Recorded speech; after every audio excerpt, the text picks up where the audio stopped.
नमस्कार दोस्तों, target with PS Parihar channel में आपका स्वागत है। सुबह की इस वीडियो में ऐसी सूचनाएं होती हैं जो विभिन्न समाचार पत्रों पर छाई हुई होती हैं और विद्यार्थियों के लिए आवश्यक होती हैं। तो आइए शुरू करते हैं और देख लेते हैं कि आज की इस वीडियो में ऐसी कौन कौन सी सूचनाएं हैं।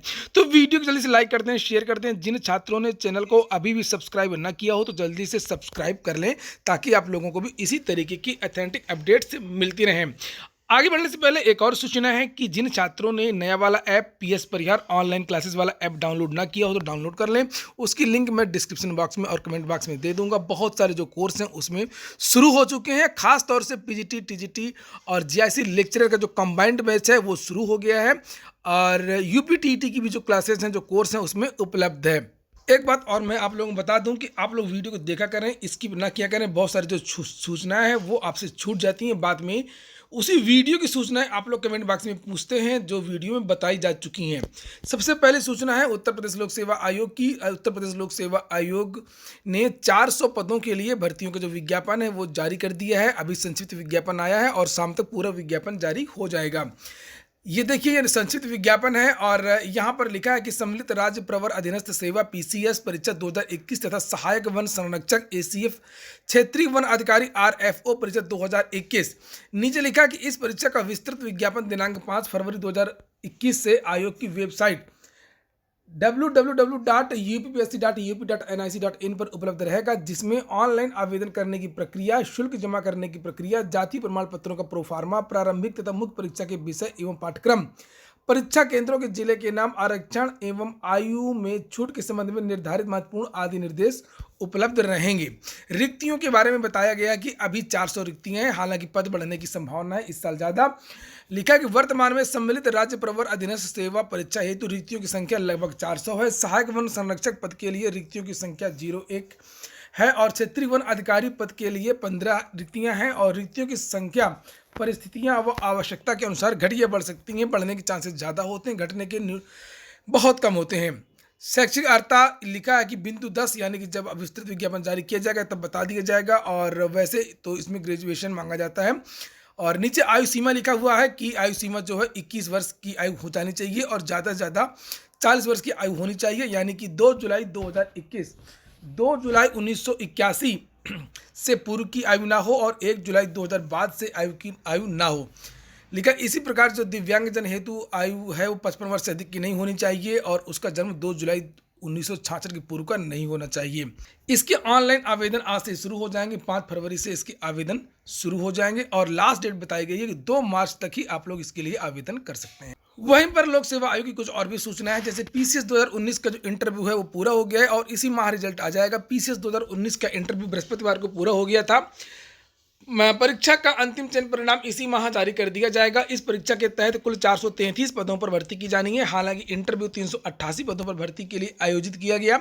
बाकी 65 पदों पर भर्ती के लिए साक्षात्कार का प्रावधान नहीं है और इन पदों पर अंतिम चयन मुख्य परीक्षा के आधार पर किया जाएगा। पीसीएस 2019 का साक्षात्कार 28 जनवरी से शुरू हुआ था। वहीं आज के लगभग सभी समाचार पत्रों में यूपीएससी की भी कुछ सूचनाएं हैं, जैसे समूह ग की प्रारंभिक भर्ती परीक्षा में निगेटिव मार्किंग यानी पीईटी के बारे में लिखा हुआ है कि उत्तर प्रदेश अधीनस्थ सेवा चयन आयोग द्वारा आयोजित की जाने वाली प्रारंभिक अर्हता परीक्षा का पाठ्यक्रम तय हो गया है। अपर मुख्य सचिव नियुक्ति एवं कार्मिक मुकुल सिंघल की अध्यक्षता में बृहस्पतिवार को हुई बैठक में सहमति बन गई है। परीक्षा पाठ्यक्रम संबंधी आदेश जारी कर दिया जाएगा।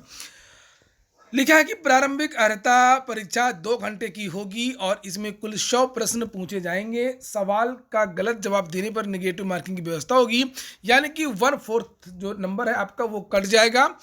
और कहाँ कहाँ से प्रश्न पूछे जाएंगे इसके बारे में लिखा है कि कक्षा 8 स्तर का भारतीय इतिहास, भारतीय आंदोलन, भूगोल, भारतीय अर्थव्यवस्था, भारतीय संविधान, लोक प्रशासन, सामान्य विज्ञान से जुड़े सवाल पूछे जाएंगे। इसके साथ ही कक्षा 8 के स्तर की प्रारंभिक अंकगणित, तर्क एवं तर्क शक्ति, सामान्य हिंदी, समसामयिकी और सामान्य जागरूकता, गद्य विश्लेषण एवं विवेचन, ग्राफ का विवेचन और विश्लेषण संबंधी सवाल पूछे जाएंगे। तो इस तरीके के जो प्रश्न है वो आएंगे पीईटी की परीक्षा में और प्रश्नों की संख्या होगी 100। 2 घंटे की ये परीक्षा होगी, यहाँ पर आप लोग देख सकते हैं। और यूपीएससी पीईटी की जो पूरी तैयारी है वो पीएस परिहार ऑनलाइन क्लासेस में भी करवाई जाएंगी।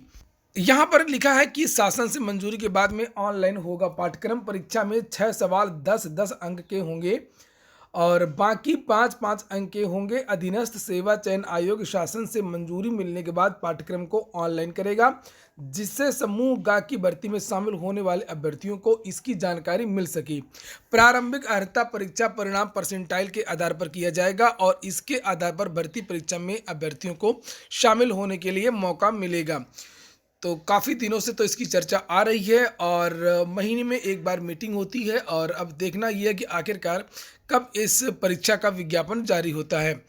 हालांकि इसको लेकर के बहुत सारे जो समाचार पत्र हैं उनमें ये न्यूज़ छपी हुई है कि समूह का जो पीईटी का जो पाठ्यक्रम है वो तय हो गया है और बहुत जल्द ये जो पाठ्यक्रम है वो ऑनलाइन कर दिया जाएगा।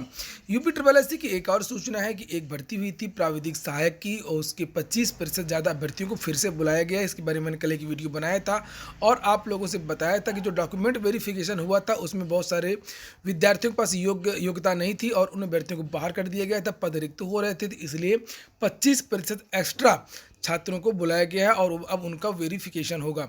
लिखा हुआ है कि कृषि सेवा में प्राविधिक सहायक ग्रुप सी के रिक्त पदों पर चयन के लिए 25% अधिक अभ्यर्थियों को अभिलेख परीक्षण के लिए बुलाया जाएगा। उत्तर प्रदेश अधीनस्थ सेवा चयन आयोग के अध्यक्ष प्रवीर कुमार की अध्यक्षता में बृहस्पतिवार को हुई बैठक में यह फैसला किया गया। इस फैसले के बाद उन अभ्यर्थियों की सूची आयोग की वेबसाइट पर अपलोड कर दी गई है जिनको अभिलेख परीक्षण के लिए बुलाया जाना है।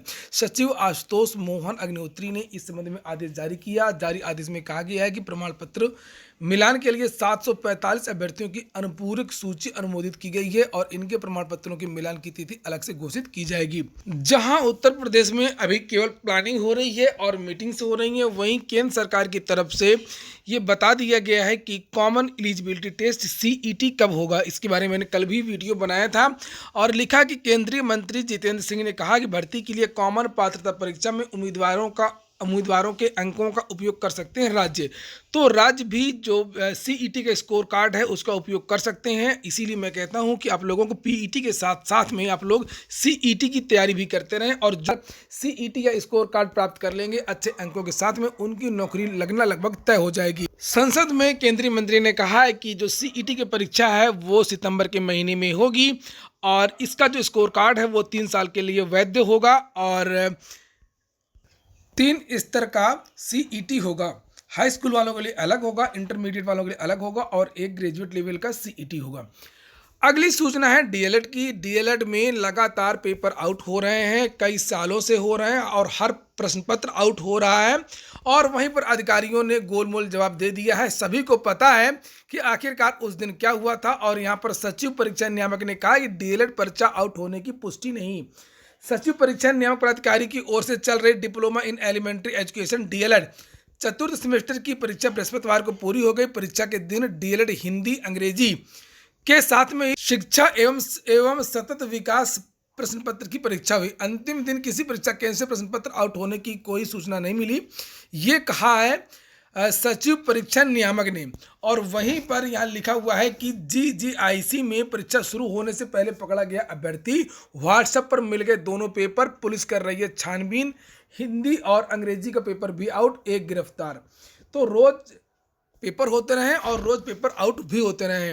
लिखा डीएलएड की बृहस्पतिवार को होने वाली परीक्षा के दोनों पालियों के पेपर आउट हो गए हैं। प्रथम पाली में हिंदी की परीक्षा थी और दूसरी पाली में अंग्रेजी की। जीजीआईसी में द्वितीय पाली की परीक्षा शुरू होने से पहले ही एक परीक्षार्थी को मोबाइल के साथ पकड़ा गया और उसके व्हाट्सएप पे हिंदी और अंग्रेजी के दोनों पेपर मिल गए। इसके बाद युवक को पुलिस को सौंप दिया गया। जीजीआईसी प्रधानाचार्य की तहरीर पर रिपोर्ट दर्ज करके कार्रवाई शुरू कर दी गई है और फिलहाल जो लीपापोती है वो शुरू हो गई है। अब कुछ फटाफट खबरें। प्राचार्य भर्ती परीक्षा की उत्तर कुंजी जारी कर दी गई है और 7 सवाल हटा दिए गए हैं। 290 पदों पर यह भर्ती होनी। पंचायत चुनाव के लिए हाईकोर्ट ने आदेश दे दिए हैं कि आप लोगों को 30 अप्रैल तक चुनाव करवा लेने हैं। असल में इलाहाबाद हाईकोर्ट ने बड़ा फैसला दिया है और हाईकोर्ट ने राज्य निर्वाचन आयोग के 31 मई तक पंचायत चुनाव कराने के कार्यक्रम को खारिज कर दिया है। और हाईकोर्ट ने कहा है कि 30 अप्रैल तक ग्राम क्षेत्र जिला पंचायत सदस्यों के चुनाव और 15 मई तक जिला क्षेत्र पंचायत अध्यक्ष और ब्लॉक प्रमुख चुने जाएंगे। वहीं उत्तर प्रदेश लोक सेवा आयोग से जो भर्ती हुई थी खंड शिक्षा अधिकारी की परीक्षा हुई है, उसमें आरक्षण के नियमों को चुनौती दी है। बहुत सारे विद्यार्थियों का ये आरोप है कि ओबीसी आरक्षण सही तरीके से नहीं लागू किया गया है। लिखा, खंड शिक्षा अधिकारी भर्ती में आरक्षण लागू करने में अनियमितता बरतने के आरोप में इलाहाबाद हाईकोर्ट में एक याचिका दाखिल कर दी गई है। अशोक कुमार सिंह एवं अन्य पिछड़ा वर्ग के कई अभ्यर्थियों की ओर से दाखिल याचिका में भर्ती प्रक्रिया में आरक्षण में व्यापक अनियमितता का आरोप लगाया है। इन विद्यार्थियों का यह कहना है और यह दावा है कि 309 पदों पर यह भर्ती हुई थी। 27% रिजर्वेशन के हिसाब से 83 पदों पर भर्ती होनी थी, लेकिन ओबीसी के केवल 31 अभ्यर्थियों को चुना गया है। उच्च प्राथमिक 1 मार्च से खुलेंगे और प्राथमिक स्कूल 15 मार्च से खुलेंगे, मुख्यमंत्री ने ऐसा कहा है और इसके बारे में आज एक बड़ा फैसला हो सकता है। अगली सूचना भी है दिव्यांग अभ्यर्थियों की 69,000 शिक्षक भर्ती की। इनवीए विद्यार्थी लगातार प्रदर्शन कर रहे हैं। प्रयागराज में लिखा, सरकार के खिलाफ आंदोलन करेंगे दिव्यांग अभ्यर्थी। केंद्र एवं राज्य की सरकारी नौकरी में क्षैतिज आरक्षण का पूरा लाभ दिव्यांग अभ्यर्थियों को नहीं मिल रहा है। दिव्यांग जन अधिकारी मंच के अध्यक्ष डॉक्टर ब्रजेश कुमार शुक्ला कृष्ण पांडे ने यह आरोप लगाते हुए कहा कि भर्ती संस्थाएं अपने विज्ञापन में तथ्य को छिपा रही हैं और उनका कहना है कि इस मसले पर अभ्यर्थी 6 फरवरी को चंद्रशेखर पार्क में बैठक करेंगे। भूवेश कुमार बने प्रदेश के मुख्य सूचना आयुक्त। किसी भी प्रतियोगी परीक्षा में पूछा जा सकता है। लिखा, रिटायर्ड आईपीएस अधिकारी भवेश कुमार सिंह प्रदेश के मुख्य सूचना आयुक्त बनाए गए हैं। सीएम योगी आदित्यनाथ की अध्यक्षता में गठित समिति ने उनके नाम की संस्तुति की थी और इस पर बृहस्पतिवार को राज्यपाल आनंदीबेन पटेल का अनुमोदन भी मिल गया है। प्रमुख सचिव प्रशासनिक सुधार जितेंद्र कुमार ने बताया कि मुख्य सूचना आयुक्त के पद पर भवेश के चयन को राज्यपाल का अनुमोदन मिल गया है और विधायी प्रक्रिया पूरी होने के बाद में शुक्रवार को इस बारे में अधिसूचना जारी हो जाएगी। एक और बड़ी सूचना है कि नंबर बढ़ाने के लिए दोबारा दे सकेंगे यूपी बोर्ड की परीक्षा। इंटर एवं हाई स्कूल के अंक बढ़ाने को मिलेगा अभ्यर्थियों को अब मौका। लिखा, अगर आपके यूपी बोर्ड की हाई स्कूल व इंटरमीडिएट की परीक्षा में कम अंक भी आते हैं तो अब मायूस होने की जरूरत नहीं है। यूपी बोर्ड अंक बढ़ाने के लिए दोबारा परीक्षा में शामिल होने का मौका देगा। बोर्ड परीक्षा पहले की तरह ही वर्ष में एक बार ही आयोजित होगी और विद्यार्थी दूसरे वर्ष की बोर्ड परीक्षा में शामिल होकर के अंक बढ़ा सकेगा। उसे सभी विषयों की परीक्षा में शामिल होने का मौका दिया जाएगा।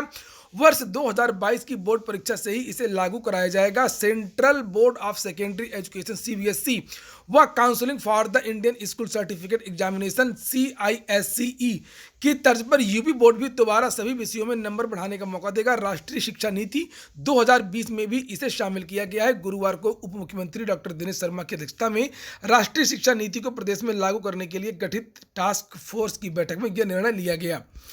तो ठीक है दोस्तों, ये हो गया आज का वीडियो अगर आपको अच्छा लगा तो लाइक कर दें। जो छात्र शेयर कर सकते हो तो वो शेयर भी कर दिया करें फेसबुक, व्हाट्सएप इत्यादि ग्रुपों में। पूरा वीडियो सुनने के लिए बहुत बहुत धन्यवाद।